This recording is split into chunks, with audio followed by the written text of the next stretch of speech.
Hey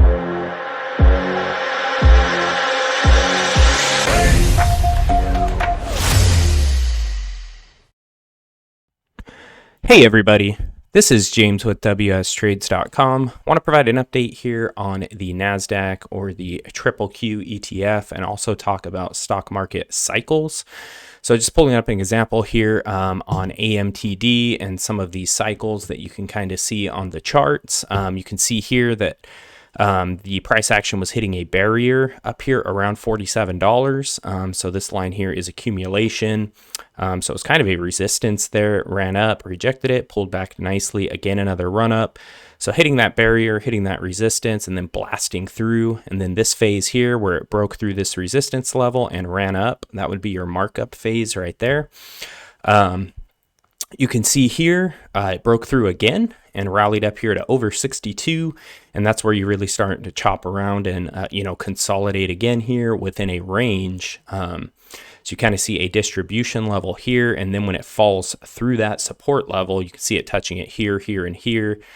So you have a pretty long-term support level there for several months. And then when it fell through that level and broke through that level, that would be the markdown phase. So let's take a look here and just compare that to what we've got going on the Qs. I had a long-term uptrend line drawn here on the Qs, and you can see it was respecting it nicely for a long time until the recent market instability with the Fed talking about rate hikes and, this whole Russia-Ukraine tension, inflation. There's a lot of stuff going on right now. And that's what really caused this markdown phase. You can see as this thing was running up and rallying up, you did have accumulation here, or you had a resistance barrier that it ran up against here around 380, sold off nicely, rallied to it again. So you can kind of see here, this kind of price action happening here by accumulation, and then bam, it busted through the 380. That's where it made the move higher, and the markup for all the way from 380 to 408. Then you start to see the consolidation, and you see this thing ramming up around 408. If you come down a little lower, I'd say more around 404. You had several rejections of the 404 level.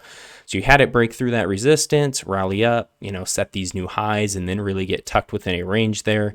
Looking on that chart, that would be right in here as it came up to a level, pulled back, rejected nicely, rallied again, another pullback to that same level, a third rally here, and then another drawdown. So you can kind of see that happening right here as this thing was tucked in between about 380 and 404. And then when it finally fell through this support level here that had been held for a few months, that's where we see this markdown phase when it falls through that support level.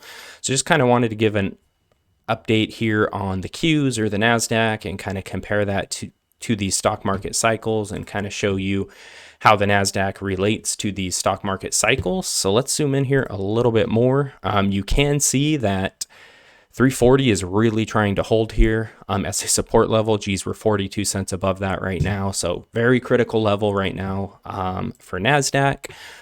Because if it does not hold this level, you can see it's probably going to come down here around 315 to 320. That will be the next stop. So if 340 does not hold, it closes below that on this daily time frame, we're going to see a significant move down, and it's going to come around 315, 320 and test some of these lows down here. So yeah, if this 340 does not hold, I'll definitely see that as a short entry signal there. And then if the buyers can kind of step back in here and drive this thing away from 340, that could be a good long entry. And yeah, a lot of this is going to hinge on those things I mentioned earlier. We've got the Fed wanting to do rate hikes this year, and we've got this whole Russia-Ukraine situation. Inflation is out of control, so it's kind of a lot of factors here that are going to tell us what is going to happen with this 340 level, and if we're going to see a long entry position here or a good short entry position. But yeah, we are teetering right on that key 340 level. So I'll continue to keep you guys updated here on the Nasdaq or QQQ ETF. Please like this video. Please also subscribe to the channel if you're not subscribed. Hit that notification bell. Appreciate you guys for taking the time to watch this.